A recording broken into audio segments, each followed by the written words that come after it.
नमस्कार,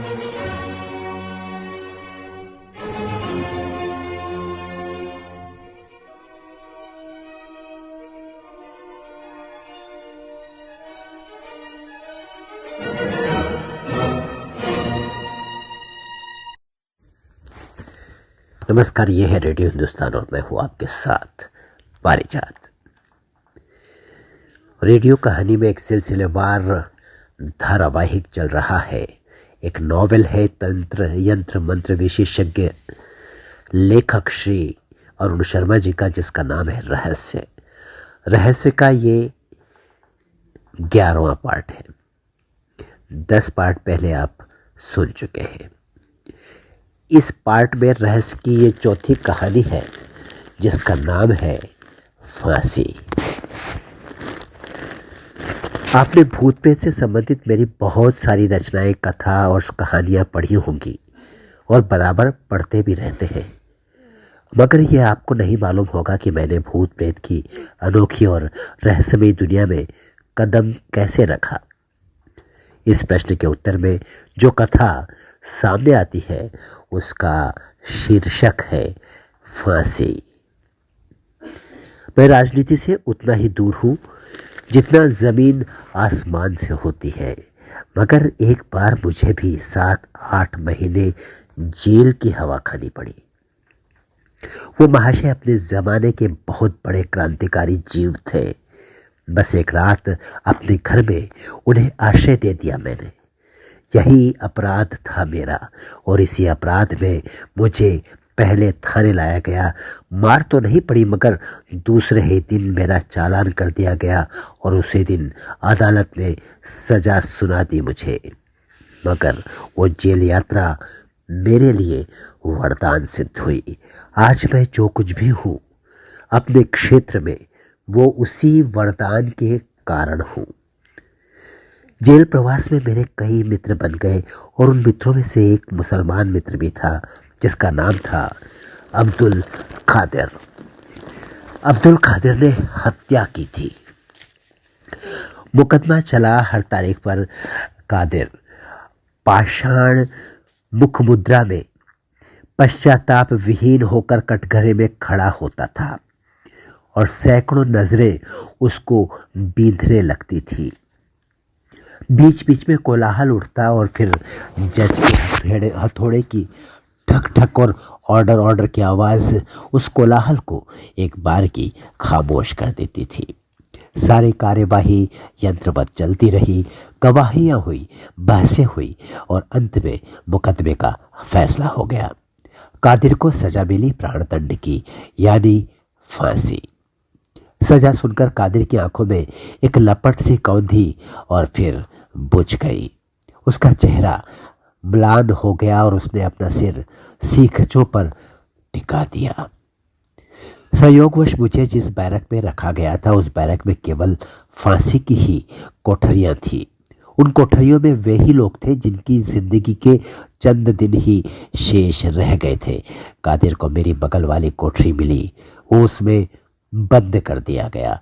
कोठरी में जाने के पहले उसने मेरी ओर देखकर जोर का ठहाका लगाया और कहा, कहिए पंडित जी, आप यहाँ पहले से ही आबाद है मेरे पड़ोस में। फिर वो भीतर चला गया और अपने हाथ से दरवाजा उसने बंद कर दिया। फांसी वाली रात को सब कार्य जैसे किसी अदृश्य इशारे से हुआ।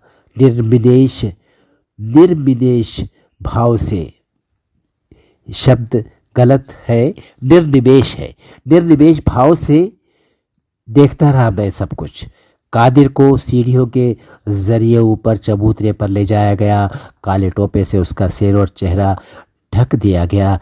रस्सी उसके गले में डाल दी गई। क्लिक की हल्की सी आवाज हुई और निमिष मात्र में, यानी क्षण भर में, रस्सी पर झूल गई कादिर की निर्जीव देह। 7 माह के अपने जेल जीवन में कादिर से मेरी सिर्फ 5-6 बार रूबरू मुलाकात हुई। बाकी मुलाकातें एक दूसरे को देखे बिना केवल आवाजों के सहारे ही हुई थी। उस भयानक रात को जब कादिर के सब दोस्त मित्र, सारे सगे संबंधी उससे आखिरी मुलाकात करके जा चुके थे और वो अपनी जिंदगी की आखिरी रात गुजार रहा था इस संसार में।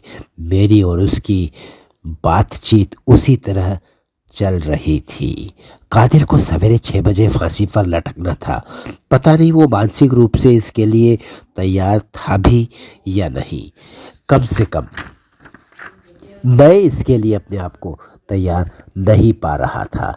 मेरे मन में इस बात को लेकर बार बार कोई सवाल सा उठता जिसे मैं स्वीकार नहीं कर पा रहा था। कादिर को सवेरे फांसी दे दी जाएगी और वो हमेशा के लिए इस संसार से कूच कर जाएगा। ये सोचकर मैं उस अंधेरी रात के सन्नाटे में अपनी संगीन कोठरी के पक्के फर्श पर लेटा देर तक मृत्यु और जीवन की फिलॉसफी पर गौर करता रहा और ये सोचता रहा कि मुझे भी आज की रात इसी कष्टप्रद अवस्था में काटनी होगी। कादिर का 6 बजे शारीरिक रूप से फांसी के तख्ते पर लटक जाना मुझे भी रात भर मानसिक रूप से फांसी के तख्ते पर लटकाता रहा, जिस तरह इससे पहले कई बार हो चुका है। इस 7 मास के जेल जीवन में भी मेरे सामने कई जीते जागते इंसान फांसी के पुल पर से गुजरकर मौत की भयानक घाटियों में जा चुके थे। ऐसी ही रातें, ऐसी ही आखिरी मुलाकातें इससे पहले भी कई बार मैं देख चुका हूँ। इसी तरह शाम को मरने वाले से मिलने के लिए आए हुए लोगों का सिलसिला, संबंधी आते रोते चिल्लाते और फिर यह आखिरी कयामत की रात आती और सुबह सवेरे एक और इंसान खत्म हो जाता। मुझे पिछले महीने से फांसी पाने वालों की कोठरियों के बीच रखा गया था। मैं रात भर मानसिक रूप से फांसी के तख्ते पर फांसी का फंदा गले में डालकर लटकता रहता था। रात भर मानसिक रूप से मैं मृत्यु का आलिंगन करता रहता था। मरने वाले एक ही रात का कष्ट सहते थे, पर मैं तो दर्जनों बार उस भयानक कष्ट को सहन कर चुका हूँ। रात भर में मृत्यु और जीवन, हत्या और फिर एक और हत्या की फिलॉसफी पर मैं गौर करता रहा। ये कैसी दुनिया है जहाँ एक इंसान दूसरे को मार देता है और फिर उस हत्या का दंड देने के लिए उसको मार दिया जाता है। हत्या के जवाब में हत्या के कारणों पर विचार ही नहीं किया जाता। हत्यारे से किसको और क्यों कोई हमदर्दी होगी, कोई नहीं करता। फरवरी की उस रात को भी मैं अपनी कोठरी के पथरीले फर्श पर लेटा हुआ काफी देर तक ये सारी बातें सोच रहा था। रात किसी की तरह कट नहीं रही थी। 9 बज गए थे। जेल की रहस्यपूर्ण खामोशी में बुर्ज का घंटा 9 बार बजा। पहरा बदलने वाले नए वार्डन लंबे लंबे काले लबादा पहने हमारी कोठरियों के सामने आकर खड़े हो गए। उन्होंने आते ही कोठरियों के ताले खटखटाए। नया नंबरदार लालटेन लेकर घूमता, गिनती पूरी करता और ताले देखकर गुजर जाता। बुर्ज का नंबरदार बार बार चीख रहा था और जेल के विभिन्न भागों से दूसरे नंबरदार बुर्ज के नंबरदार की आवाज के जवाब में सब अच्छा है की रट लगा रहे थे। फांसी की कोठरियां, बुर्ज वाले नंबरदार ने जेल के बीच में पुकारा, सब अच्छा है। हमारे इलाके के नंबरदार ने चीख कर जवाब दिया। यह आवाज सुनकर बुर्ज वाला नंबरदार खामोश हो गया। उस रात भी इस नियम का पालन किया गया। जेल में बंद कैदी और नौकर सब ये सुनकर संतुष्ट हो गए कि सब अच्छा है। लेकिन उधर सब अच्छा नहीं था, क्योंकि अब्दुल कादिर अपनी संगीन कोठरी के फर्श पर लेटा हुआ जिंदगी की आखिरी घड़ियां गिन रहा था। कल की मुस्कुराती हुई सुबह उसके निर्जीव शरीर को देखेगी। कल जो हवा चलेगी ना, उसकी शीतलता और उसके मस्त नृत्य से कादिर की जिंदगी में कोई लहर पैदा नहीं होगी। वो 6 बजे शाम से जब उसके संबंधी उससे आखिरी मुलाकात करके चले गए थे, बिल्कुल खामोश था। क्या सोच रहा होगा वो? पता नहीं, कभी कभी जब करवट बदलता तो उसके पैर की बेड़ियां बज उठती थी। एक हफ्ता पहले उसने फांसी के फंदे से बचने के लिए आत्महत्या करने का प्रयास किया था। पहरेदार सिपाही की नजर बचाकर कंबल ओढ़कर उसने पजामे और कुर्ते फाड़कर एक मामूली रस्सी तैयार कर ली थी। उसी को गले में डालकर उसे लटकने के लिए उसे जंगले में बांधने जा रहा था कि सिपाही की नजर उस पर पड़ गई। उसने सीटी बजा दी। फिर पूरे जेल में बहुत सी सीटियां बजी। बुर्ज का घंटा लगातार चीखने लगा। डॉक्टर, वार्डन, जमादार, असिस्टेंट, डिप्टी और सुपरिंटेंडेंट सब मौके पर पहुंच गए। कादिर की कोठरी का ताला खोलकर उसको घेरे में ले लिया गया। वो सिर झुकाए चुपचाप बैठा रहा। बेड़ियां पहना दो, जेलर की आवाज गूंजी। ये मरना कहाँ चाहता है? हरामजादा दूध लगवाने के लिए पाखंड कर रहा है। डॉक्टर ने अपनी मनहूस आवाज में तमाम लोगों को संबोधित करके निर्णयात्मक स्वर में कहा। उसके पांव में बेड़ी डालकर उसे फिर पथरीले फर्श पर कोठरी में फेंक दिया गया। वो बेड़ी आज भी उसकी टांगों में थी। इसके बाद कादिर के गिर्द यानी उसके चारों तरफ 25 वर्ग फुट कोठरी की एक और बेड़ी थी। उसके बाद जंगले और ताले की बेड़ियां थी और फिर जिंदगी की वो बेड़ी जिसे वो आज खत्म करके अपने सारे बंधनों और सारी बेड़ियों से मुक्त होने जा रहा था। उसकी जिंदगी की अंतिम घड़ियों पर पहरेदार सिपाही नियुक्त किए गए थे, जिनका सबसे बड़ा काम यही था, कोशिश यही थी कि कादिर को कानून के अनुसार निश्चित तिथि पर निश्चित समय पर खत्म कर दिया जाए। ऐसा न हो कि इससे पहले वो खुद मर जाए। उसे अपने आप कैसे मरने दिया जा सकता था? एक बार उसकी बेड़ी की आवाज रात के सन्नाटे में फिर गूंजी। शाम से इस वक्त तक न तो उसने मुझे बुलाया और न मुझे ही उसे बुलाने का कोई साहस हुआ। पहले जब भी उसे मेरे साथ की कोठरी में रात भर के लिए रख दिया जाता था तो हम दोनों रात भर गला फाड़ फाड़ कर बहुत देर तक बातें करते रहते थे। वो मुझसे मेरा हाल पूछता और मैं उससे भैया की कली सुनाने की प्रार्थना करता था। वो अपने भैया के कारण पूरे जेल में बड़ा लोकप्रिय था। एक तो उसकी आवाज़ में काफ़ी साज था, फिर इंसान जब मौत की कोठरी में होता है ना तो उसकी आवाज़ में दर्द और भी आ जाता है, साज और परवान चढ़ता है। शाम के 6 बजे से 9:30 बजे तक कई बार मैंने अपना साहस बटोरकर उसे बुलाने का प्रयास किया, पर हर बार असफल रहा। पहले तो वो यूं भी कभी खामोश नहीं होता था। आज ये खामोशी कैसी है? मैंने अपने फर्श पर आराम से लेटे लेटे जेल में अपनी 7 महीनों की जिंदगी पर कई बार गौर किया। कादिर मरना नहीं चाहता था, देश की आज़ादी के नाम पर शहीद नहीं होना चाहता था। वो तो पूरी जिंदगी सेवा करना चाहता था, अपनी आंखों से आज़ादी देखना चाहता था, लाल किले पर तिरंगा झंडा लहराता हुआ देखना चाहता था। इसलिए उसने हाईकोर्ट में अपील की थी। समझ गए ना आप? ये जो वक्त था देश की आज़ादी से पहले का वक्त था। ये कहानी देश की आज़ादी से पहले की कहानी है, जो कि एक सच्ची कहानी है। अब्दुल ने हाईकोर्ट में अपील की। हाईकोर्ट में मुकदमा चलता रहा, इसलिए कि हाईकोर्ट वालों को क्या पता कि फांसी की कोठरी में जिंदगी मुश्किल से कटती है। उन्हें ये कैसे मालूम हो सकता है कि इस सियाह और भयानक कोठरी में बंद रहने वाले लोग किस तरह लगातार मरते रहते हैं। हाईकोर्ट से उसकी अपील खारिज हुई तो फेडरल कोर्ट ने उसके दिल में आशा दीप को एक बार फिर जगमगा दिया। हाईकोर्ट की भी अपील खारिज हो गई तो उसने दया की अपील का सहारा लिया। वो कभी निराश दिखलाई नहीं दिया। शाम को जब कभी उसे मेरी कोठरी के साथ वाली कोठरी में बंद कर दिया जाता तो वह काफ़ी प्रसन्न होता और आते ही उच्च स्वर में मुझे पुकार कर कहता, शर्मा जी, आज फिर मैं आपके पास आ गया हूँ। मेरा जवाब हमेशा एक सा ही होता, कादिर, आज रात भर तुम्हें मुझको भैया सुनाना होगा, ठीक है ना? वो मेरी बात सुनकर जोर से हंस देता। रात भर तो नहीं, पर 12 का पहरा बदलने तक भैया सुनाता रहूंगा, ये तो पक्की बात है। और वो सचमुच भैया सुनाना शुरू कर देता। भैया की कली पर उसकी आवाज़ दर्द से भर जाती। वो रात भर गाता रहता था और कभी गाने खत्म नहीं होते थे उसके। गाते गाते उसकी आंख लग जाती थी तो करोड़ बदलने के साथ ही भैया का अंतिम वाक्य वो जरूर गाता था।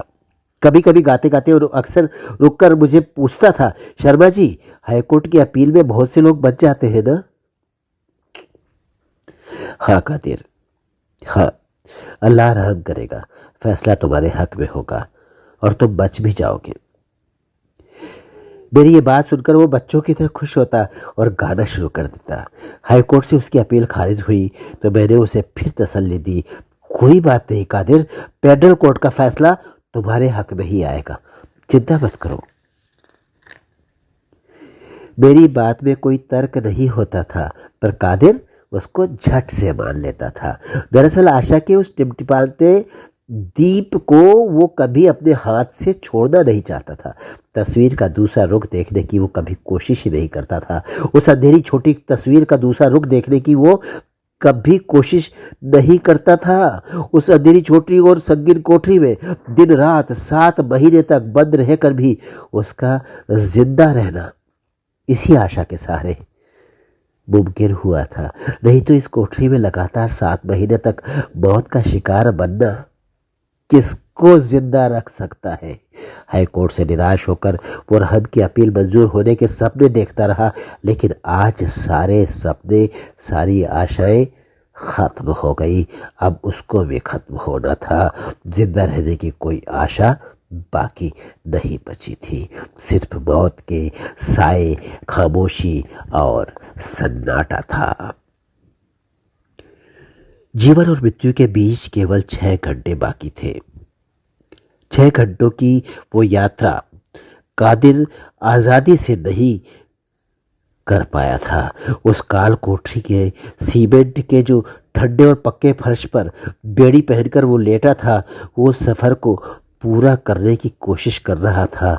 ऐसा लगता है कई बार मैंने उसे बुलाने का प्रयास किया पर उसे सुनाने के लिए मेरे पास अब कुछ भी नहीं था। अब मैं उसे क्या कहकर तसल्ली देता, उसके लिए मैं कौन सी दुआ पढ़ता, मेरी समझ में नहीं आ रहा था। एक बार तो वाक्य मेरे कंठ तक आकर रुक गया। मैं कहना चाहता था, कादिर भैया की वो कली तो सुनाओ जरा, जिस पर फांसी की कोठरी तो जिंदगी के आखिरी कदम तक उसके साथ जा रही थी, जिस कली में। इसलिए मेरी आवाज भीतर ही घुट कर रह गई। फांसी की कोठरियों के पहरेदार भी खामोश थे। आज रात उन्होंने न तो कोई गजल गाने की कोशिश की, न ही किसी के होठों से कोई फिल्मी तराना निकला। उन्होंने गर्मा गर्म खबरों और ताज़ा अखबार तक के बारे में भी कोई बातचीत नहीं की। बस चुपचाप अपने पहरे की कोठरियों के सामने टहलते रहे।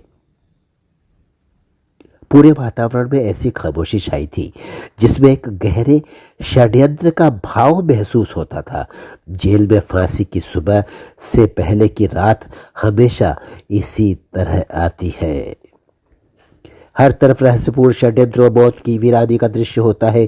जेल के अफसर, कैदी और वार्डन सब एक दूसरे से कानाफूसी में बातें करते हैं। ऐसा क्यों करते हैं? शायद ये सावधानी होती थी। वातावरण इस सावधानी के कारण और रहस्यपूर्ण हो जाता था और हर तरफ मौत के पांव की पदचाप सुनाई देने लगती थी। रात के कोई 10 बजे असिस्टेंट सुपरिंटेंडेंट और डिप्टी सुपरिंटेंडेंट राउंड पर आए और पहरेदारों को चौकस रहने की ताकीद करके चले गए। सब के सब मृत्यु के स्वागत की तैयारी में व्यस्त थे, जैसे कोई बड़ा मेहमान आने वाला हो। मैं देर तक फर्श पर लेटा सोचता रहा, इस पूरी व्यवस्था की मशीनें जिंदगी के खात्मे के लिए कितनी मुस्तैदी दिखा रही है। 11 बजे रात को कादिर ने करवट बदली। उसके पाँव में पड़ी बेड़ियां बज उठी। साथ ही उसने मुझे पुकार कर कहा, शर्मा जी जाग रहे हो? अब मैं घड़ी 2 घड़ी का मेहमान हूं शर्मा जी, मेरी बख्शीश की दुआ करना। कुछ देर तक मैं उससे कोई जवाब न दे पाया, पर जी कड़ा करके मैंने उससे कह ही दिया, अच्छा कादिर। तुम्हें उसके आगे बोल नहीं पाया। उस जीते जागते और जानदार इंसान से ये कैसे कह सकता हूँ कि खुदा तुम्हारी रूह को जन्नत नसीब कराए। उसने ज़िंदगी की किसी भी घड़ी में न जाने किस भावना के अंतर्गत, न जाने किस आवेश में आकर एक इंसान की हत्या कर दी थी। इस आवेशपूर्ण भावना या क्रिया के पीछे उसकी सदियों की जहालत है, इस बर्बर व्यवस्था की सदियों पुरानी परंपराएं हैं। फिर उस एक क्षण के एक कार्य के लिए कल उसको भी मार दिया जाएगा, उसे भी कत्ल किया जा रहा है। उसको भी अब क्या कह सकता हूँ। कादिर, दुआ से क्या होता है? मेरी दुआ कबूल हो सकती तो मैं खुद यहाँ पड़ा क्यों सड़ता रहता। मुझ पर तो कोई जुर्म, कोई मुकदमा भी नहीं है। आखिर मैंने कह ही दिया। नहीं शर्मा जी, अल्लाह बड़ा कारसाज है। तुम तो कयामत के दिन सरदार बनकर उठोगे, मुझे भी बख्शवा देना। अच्छा भाई, अल्लाह अपना रहम करे, मगर एक बात बताओ, क्या तुमने सचमुच कत्ल किया था? मेरे सवाल का उसने थोड़ी देर तक कोई जवाब नहीं दिया। बाहर से खामोशी और सन्नाटे की बड़ी रहस्यपूर्ण आहट अंदर तक पहुंच रही थी। हवा की एक नर्म लहर मुझको छूती हुई चली गई। दरख्तों के पत्ते साए साए करने लगे। मैंने कत्ल तो किया था शर्मा जी। कादिर की आवाज आई। तुमने कत्ल क्यों किया? कादिर की आवाज भी थोड़ी देर तक सुनाई नहीं दी। खामोशी का सन्नाटा सुनाई दिया। बुर्ज वाले नंबरदार की पुकार और दूसरे नंबरदारों की सब अच्छा है कि आवाजें सुनाई दी। कादिर ने थोड़ी देर चुप रहने के बाद कहा, शर्मा जी, मैं गुनाहगार जरूर हूं, लेकिन सच कह रहा हूं, मैंने अपने यार का कत्ल किया है, मगर इससे कब उसकी कोई सजा थी ही नहीं। वो मेरा बहुत प्यारा यार था। फिर वो इस तरह बोलने लगा जैसे अपने आप से बातें कर रहा था। हमने बचपन में हरी चारागाहों में एक साथ दिन भर मवेशी चराए थे और माहिए गाए थे। एक साथ हम दोनों नदी में गोते लगाकर सीप निकाल लाते थे, पर उसकी तकदीर खराब थी। आदमी बुरा नहीं था, बस इस मामले में गोता लगाकर दामन न बचा सका, क्योंकि उसने क्या? कादिर, रुक क्यों गए? उसने मेरी औरत से, वो मेरे पास आता था और महीनों रहता था। एक रात में खेत से लौटा तो मैंने उन दोनों को इकट्ठे चारपाई पर लेटे हुए देख लिया। बस मेरी आंखों के सामने अंधेरा छा गया और मैंने कुल्हाड़ी उठाकर उसको मार डाला। कादिर, ये बताओ, तुम्हारी बीवी को उसने जबरदस्ती अपने साथ लिटाया था या वो अपनी मर्जी से लेटी थी? अपनी मर्जी से ही लेटी होगी, हरामजादी। अपनी औरत के बारे में तुम्हारा क्या ख्याल है? वो मुझ पर बढ़ती थी, वो तो मुझ पर जान देती थी और अब भी देती है। आज शाम आखिरी मुलाकात पर रोते रोते उसकी मोटी आंखें उबालकर बाहर आ गई थी। मुझे अब भी वो आंखें भूलती नहीं है। ऐसा लगता है जैसे मैं उन आंखों को अपने इर्द गिर्द फैला हुआ देख रहा हूँ, पर औरत को तो अक्ल होती ही नहीं है। मेरे यार ने उसे बहका लिया और कोई बात नहीं। इसके आगे क्या हुआ? बड़ा मार्मिक वृत्तांत है, बड़ा मार्मिक वर्णन किया है अरुण शर्मा जी ने। अगली सुबह फांसी होनी है, इस रात बात हो रही है, और बात में भी सबसे बड़ी बात, यानी कि क्या हुआ था जिसकी वजह से कल सुबह उसकी जिंदगी खत्म हो जाने वाली है। अगले अंक में, 12वें अंक में फांसी का जो रहस्य कथा का जो फांसी आख्यान है, इस पर आपसे बात करूंगा। तब तक जय राम जी की।